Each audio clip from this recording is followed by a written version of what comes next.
केला बेचने वाली चुड़ैल। एक बार की बात है, जादूपुर नाम के एक गांव में करतब दिखाती एक औरत एक रेड्डी के लिए गांव में आती है। आइए आइए मेहरबान कदरदान, खाइए रोहड़ा के ताजे ताजे केले। कभी खाए नहीं होंगे ऐसे केले, पीले पीले केले खाइए। ये कहकर रोहड़ा हाथों में 4 केले लिए उन्हें सर्कल में जोर जोर से हवा में उछालती हुई करतब दिखाती है, जिसे देखकर आसपास के सारे बच्चे अपने अपने मम्मी पापा से उस औरत के पास जाने की जिद करने लग जाते हैं। पापा, ऐसा तो सर्कस में बॉल से होता है ना, ये आंटी तो केले से कर रही है। चलिए ना पापा, देखते हैं। रोहड़ा एक पतली सी तार पर चलती हुई केलों से करतब दिखाती है। आते जाते सभी लोग बाहर रुककर उसके करतब देखते हैं और वाह वाही करते नहीं थकते। जैसे ही एक आदमी पास आकर उसे पैसे देने लग जाता है, तब वो कहती है, अरे नहीं नहीं साहब, मैं करतब तो बच्चों के मन को बहलाने के लिए करती हूँ। धंधा तो मेरा केले का है। पीछे देखो मेरी रिड्डी, जो भी मेरे केले खाएगा मेरी तरह चुस्त दुरुस्त और तंदुरुस्त हो जाएगा। पता चलता है क्या कि मेरी उम्र 55 की है। अरे पर ऐसे ठंड के मौसम में कोई केला क्यों खाएगा? ये ऐसे वैसे केले नहीं है साहब, ये शरीर में गर्मी देते हैं। ठंड को दूर भगाए जो भी रोहिणा के केले खाए। पापा, अगर मुझे केले नहीं मिले तो मैं घर नहीं जाऊंगी।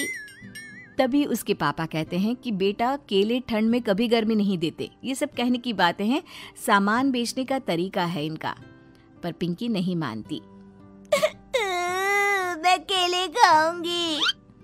पिंकी की जिद के आगे नत्थू हार जाता है और उसे केले खरीद कर दे देता है। पिंकी खुश होकर केले घर ले आकर खाती है। अब मैं भी करतब करूंगी, कितना मजा आएगा। जादुई केले। पिंकी पहला केला खत्म भी नहीं करती कि वो बेहोश हो जाती है। दूसरे केले से एक काला धुआं आता है और रोहड़ा चुड़ैल बनकर बाहर निकल आती है। मेरे भूतिया केले बच्चे न खाए, ऐसा हो ही नहीं सकता। जादूपुर वालों, कब तक बचोगे? आ गई हूं मैं रोहड़ा, जिसका कोई नहीं कर सकता सामना। रोहड़ा पिंकी को गोद में उठाकर काले धुएं में कहीं गायब हो जाती है। शाम के वक्त नत्थू घर लौटता है और पिंकी को घर में ना पाकर उसकी माँ से कहता है, माँ पिंकी कहाँ है? अरे बेटा, उसे तो तू सुबह करतब दिखाने ले गया था ना, फिर कहाँ वापस आए तुम दोनों? मुझे लगा तू उसे अपने साथ मंडी ले गया होगा। हे भगवान, मेरी बच्ची कहाँ गई? मैं उसे घर ही तो छोड़कर गया था माँ। नत्थू गांव के घर कोने में अपनी बेटी को ढूंढता है, पर उसे वो कहीं नहीं मिलती। परेशान होकर आके रो रो कर नत्थू हिम्मत हार कर घर लौट आता है। अगली सुबह रोहड़ा फिर से करतब दिखाने आती है और इस बार पिंकी की तरह रोनी केले खरीद लेता है। 50 रुपए दिए थे पापा ने, सारे पैसों की मैंने केले खरीद लिए हैं। अब मैं भी आंटी की तरह ही करतबबाज बन जाऊंगा। यही सोचते हुए रोनी केले खाता है और पहला अकेला केला आधा खत्म भी नहीं करता कि चुड़ैल उसके सामने आ जाती है। मेरे साथ चलने का समय आ गया है रोनी। ये तो बस शुरुआत है। अब इस गांव के सारे बच्चे धीरे धीरे मेरे कब्जे में होंगे, एक बच्चा भी नहीं बचेगा।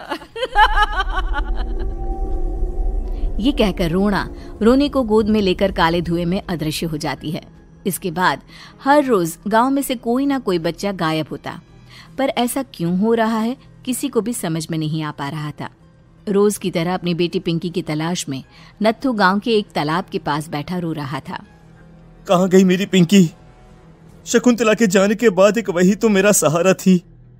अरे उसकी आत्मा कोस रही होगी मुझे कि मैं अपनी बच्ची को संभाल भी नहीं पाया। नत्थू ये कहता हुआ रो ही रहा था कि तभी तालाब में से उसे शकुंतला की आवाज सुनाई देती है। कहाँ थी तुम शकुंतला? हमारी बच्ची और सारे गायब हुए बच्चे रोहड़ा के कब्जे में हैं। वो बच्चों को जो केले देती है उससे बच्चे बेहोश हो जाते हैं और उसके कब्जे में आ जाते हैं और वो उन्हें ले जाकर काली दुनिया में ले जाती है। पर वो ऐसा क्यों कर रही है? ये मैं नहीं जानती, पर उस दुनिया का रास्ता मैं आपको बता सकती हूँ। जहां ये नदी खत्म होती है वहां एक केले का पेड़ है, उसके नीचे एक दरवाजा है, वहीं से रास्ता जाता है उस दुनिया का। ये कहकर शकुंतला की आत्मा गायब हो जाती है। गांव के सभी लोग झुंड बनाकर उसी रास्ते से काली दुनिया में चले जाते हैं और वहां देखते हैं कि सारे बच्चे वहां काम कर रहे थे। पापा मुझे ले चलो यहाँ से। पापा पापा। सभी बच्चे अपने मम्मी पापा से लिपट जाते हैं। तो तुम लोग यहाँ तक आ गए? क्यों हमारे बच्चों को पकड़ लिया तूने? तुझे शिकार ही बनाना है तो ले, हम सब आ गए हैं, हमें खा ले। नहीं, मुझे बच्चे चाहिए। मेरे बच्चे के बदले तुम लोगों के बच्चे। क्या मतलब? मैं इसी गांव में रहने वाली एक औरत थी। केले की चोरी के इल्जाम में मेरे बेटे को गांव वालों ने इतना मारा कि वो मर गया। उसी दिन मैंने ठान लिया कि गांव वालों का भी वही हाल करूंगी। कुछ दिन बाद बेटे के चले जाने के दुख में मैं भी मर गई और मेरी भटकती आत्मा एक चुड़ैल बन गई। और फिर मैंने बदला लिया तुम सबके बच्चे छीनकर। बर्दाश्त नहीं कर पाए ना? सोचो मुझ पर क्या बीती होगी। हमें माफ कर दो रोना। पता नहीं ये किसकी गलती थी, पर हम सभी माफी मांगते हैं। हमारी खुशियां लौटा दो, तुम भी तो एक माँ हो। गांव वालों की बात सुनकर रोना का मन पिघल जाता है और वो बच्चों को छोड़ देती है।